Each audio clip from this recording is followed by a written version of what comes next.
Mark Anderson নামের এই ব্যক্তি সমুদ্রের গভীরে ডাইভিং করার সময় এমন এক অদ্ভুত ঘটনার সাক্ষী হয় যা সে কোনোদিনও কল্পনা করতে পারেনি। অ্যান্ডারসনের প্রায় 10 বছরের সমুদ্রের গভীরে ডাইভিং করার এক্সপিরিয়েন্স রয়েছে। সমুদ্রের অসংখ্য ছোট থেকে বড় প্রাণীদের ছবি তার ক্যামেরায় বন্দী করা আছে, কিন্তু তার কোনো ধারণাই ছিল না যে 9 সেপ্টেম্বরে ওই দিনটায় সে এমন এক ভয়ানক ঘটনার মুখোমুখি হতে চলেছে যা তার জীবনকে চিরতরে বদলে দেবে। মার্ক অ্যান্ডারসন প্রতিদিনের মতোই ব্রিটিশ কলম্বিয়ার উপকূল থেকে 200 মাইল দূরে সমুদ্রে ডাইভিং করার উদ্দেশ্যে রওনা হয়। সেদিন সমুদ্রের জল অনেক ক্লিয়ার আর শান্ত ছিল, যদিও জল অনেক ঠান্ডা ছিল, প্রায় 12 ডিগ্রি সেলসিয়াস। মার্ক ধীরে ধীরে সমুদ্রের গভীরে নামতে থাকে। সামুদ্রিক শৈবাল আর ছোট ছোট মাছেদের সে ক্যামেরায় বন্দী করতে থাকে। এরপর তার হঠাৎ চোখ পড়ে সি কিউকাম্বার বা সামুদ্রিক শসাদের একটি ছোট্ট দলের দিকে। মার্ক ঠিক করে সে এগুলির কিছু ক্লোজ আপ পিকচার তুলবে, কিন্তু তখনই সে জলে এক অদ্ভুত ঢেউয়ের ধাক্কা অনুভব করে। সে জলের নিচে একটি অদৃশ্য মুভমেন্ট লক্ষ্য করে। সে ফিল করতে পারে হয়তো তার আশেপাশে কোনো বড় ধরনের প্রাণী সুইম করছে। মার্ক মনে করেছিল হয়তো এটা কোনো সিল কিংবা ছোট অর্কা হবে, কারণ ডাইভারদের কাছে এগুলি ছিল কমন দেখা প্রাণী। কিন্তু যখন সে সামনের দিকে আগিয়ে যায়, সে যা দেখে কয়েক সেকেন্ডের জন্য ভয়ে ওই ঠান্ডা জলে জমে গিয়েছিল একটি হামব্যাক হোয়েলের বাচ্চা, যার সাইজ হবে 4 মিটার লম্বা, মার্কের কিছু মিটার দূরত্বেই সুইমিং করছে। মার্ক লক্ষ্য করে এই প্রাণীটির মুভমেন্ট ছিল খুবই অদ্ভুত ধরনের। সাধারণত এই বিশাল দানবাকার প্রাণীদের বিহেভিয়ার এমন হয় না, কিন্তু সেদিন এই বিশাল হামব্যাকের বাচ্চাটি ঝাঁকুনি দিয়ে মুভ করতে থাকে, আর ড্রাইভারটির দৃষ্টি আকর্ষণ করার জন্য তার দিকে মায়াবী দৃষ্টিতে তাকিয়ে থাকে। মার্ক সাধারণ ব্যাপার মনে করে বাচ্চাটিকে কোনো গুরুত্ব না দিয়ে সামনের দিকে এগিয়ে যায়, কিন্তু বাচ্চাটি মার্ককে অনুসরণ করে তার চতুর্দিকে গোল হয়ে ঘুরতে থাকে। মার্ক একটি গভীর নিঃশ্বাস নেয়। সে তার ক্যামেরাকে ধরে আর হামব্যাক হোয়েলের বাচ্চাটির এই অদ্ভুত আচরণটিকে ফিল্ম করতে থাকে, কিন্তু প্রাণীটিকে দেখে তার শান্ত মনে হচ্ছিল না। এরপর হঠাৎ বাচ্চাটি তার অনেক কাছে এসে সুইম করতে থাকে, আর তার বিশাল বড় পাখনা দিয়ে মার্ককে যেন স্পর্শ করতে চায়। আর এই ধরনের অদ্ভুত আচরণটি সে বারবার করতে থাকে। আর বাচ্চাটির এমন আচরণ দেখে হঠাৎ মার্ক উপলব্ধি করতে পারে বাচ্চাটি যেন তাকে কিছু বলার চেষ্টা করছে, কারণ তার 10 বছরের ডাইভিং এর অভিজ্ঞতায় প্রাণীদের এমন অদ্ভুত আচরণ সে কখনোই দেখেনি। প্রায় 7 থেকে 8 বার মার্কের চতুর্দিকে গোল হয়ে চক্কর দেবার পর হঠাৎ বাচ্চাটি ইচ্ছাকৃতভাবে তার দিক পরিবর্তন করে ফেলে আর 20 মিটার দূরে গিয়ে থেমে যায়। এরপর সে মার্কের দিকে ঘুরে তাকিয়ে থাকে, যেন মার্ক তার দিকে আগিয়ে আসছে কিনা তা চেক করছে। মার্ক লক্ষ্য করে বাচ্চাটির ছোট্ট চোখে যেন ইমোশনে ভরা, যেন তাকে ইশারা করে ডেকে কিছু দেখাতে চায়।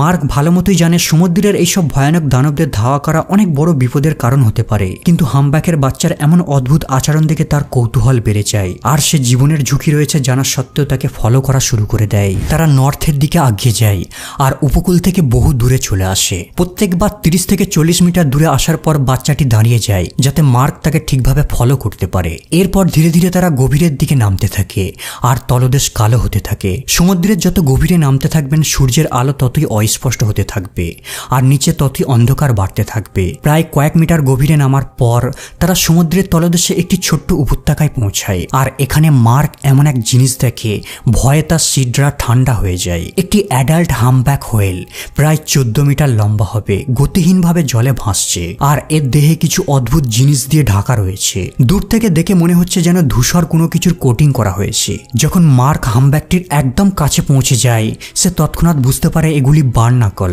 আসলে রসুনের মতো দেখতে এই বার্নাকলগুলো এক ধরনের সামুদ্রিক জীব। এরা তিমির শরীরে আটকে থেকে খাবার সংগ্রহ করে, প্লাস তিমির বিশাল দেহ অন্যান্য শিকারীদের হাত থেকে এদের রক্ষাও করে থাকে।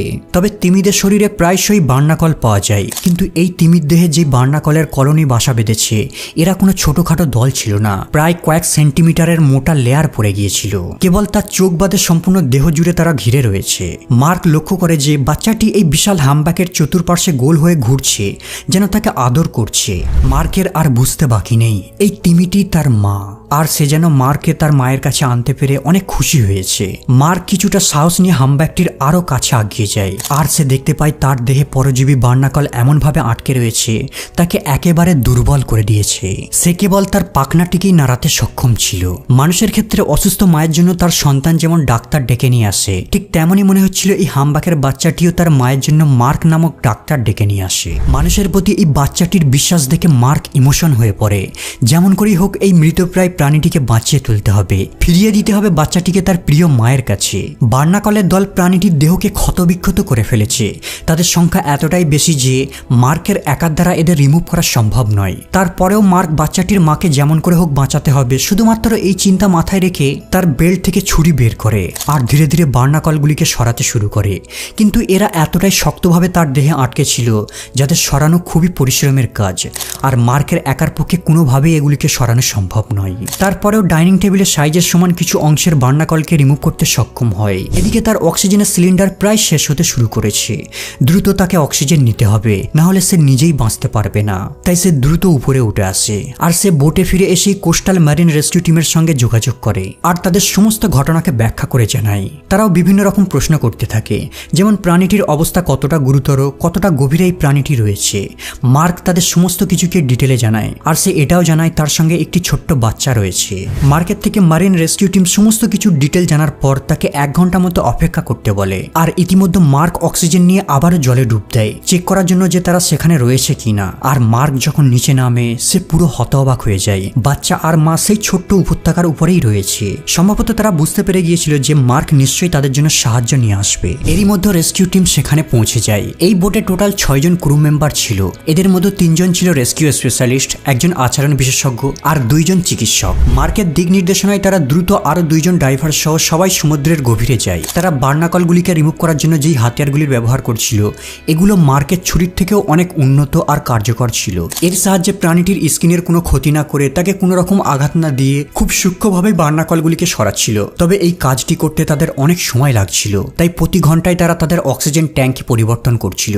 যখন বার্নাকলদের সম্পূর্ণরূপে সরিয়ে ফেলা হয় এরপর ডাক্তাররা প্রাণীটিকে বিভিন্নভাবে পরীক্ষা করে আর তারা জানতে পারে এর পেটের ভিতর অদ্ভুত কিছু জিনিস রয়েছে। তারা সিদ্ধান্ত নেয় যত দ্রুত সম্ভব প্রাণীটিকে এমার্জেন্সি অপারেশন করতে হবে। তিমিটিকে অপারেশনের জন্য টাগবোটের সাহায্যে একটি সামুদ্রিক পুনর্বাসন সেন্টারে নিয়ে আসে। তাদের কাছে এটা ছিল খুবই ঝুঁকিপূর্ণ অপারেশন, কারণ তিমিটি ছিল খুবই দুর্বল, এতটাই দুর্বল হয়তো মারাও যেতে পারে। যখন তিমিটিকে ইনফ্লেটেবল র্যাফট আর টাগবোটে করে তীরের দিকে নিয়ে আসা হচ্ছিল তার বাচ্চাটিও 1 মিটার দূরত্ব থেকে তার মাকে ফলো করতে থাকে। যখন পুনর্বাসন সেন্টারে ডাক্তাররা তিমিটির অপারেশন শুরু করে তারা তিমিটির পেট থেকে এমন এক জিনিস বের করে যা দেখে সেখানে থাকা সকলেই চমকে ওঠে।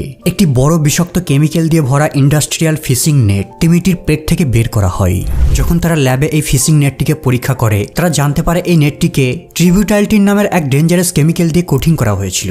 যখন তিমিটি এই নেটটিকে গিলে নেয় এই কেমিক্যালটি তার পাকস্থলীর অ্যাসিডে দ্রবীভূত হতে শুরু করে আর বিষটি তার রক্তের মাধ্যমে ছড়িয়ে সমস্ত শরীরকে বিষিয়ে তোলে আর ধীরে ধীরে তার সমস্ত অর্গানকে নষ্ট করতে থাকে, যাকে বলা হয় স্লো পয়জন। একবার কল্পনা করে দেখুন আপনার পরিত্যক্ত জিনিসকে যেখানে সেখানে ফেলার কারণে অবুঝ প্রাণীদের কতটা ভয়ানকভাবে মৃত্যু হতে পারে। 2000 সালে এই কেমিক্যাল দিয়ে তৈরি করা নেটের উপর ব্যান লাগানোর পরেও এখনো কিছু মানুষ এর সাহায্যে ফিশিং করে যাচ্ছে। ইতিমধ্যে তার লিভার সাধারণের চেয়ে অনেক বড় হয়ে গিয়েছে, টিস্যুতে প্রদাহ দেখা দিয়েছে।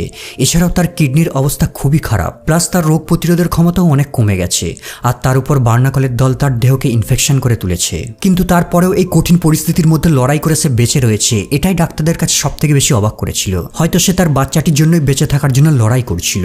যদিও বাচ্চাটি ছিল খুবই বুদ্ধিমান আর সাহসী, তাই তো সে জীবনের পরোয়া না করেও মানুষের কাছে সাহায্য ভিক্ষা চাইতে এসেছিল। কারণ এমনও অনেক মানুষ রয়েছে যারা তাদের বিপজ্জনক দানব মনে করে মেরেও ফেলতে পারত।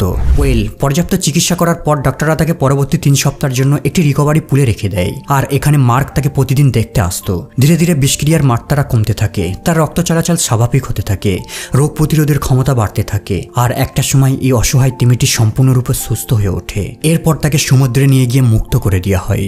বন্ধুরা একবার চিন্তা করে দেখুন, বাচ্চাটি যদি মার্কের কাছে সাহায্যের জন্য না আগিয়ে আসতো তাহলে আমরা কখনোই জানতে পারতাম না যে তার মা এতটা বিপদের মধ্যে রয়েছে।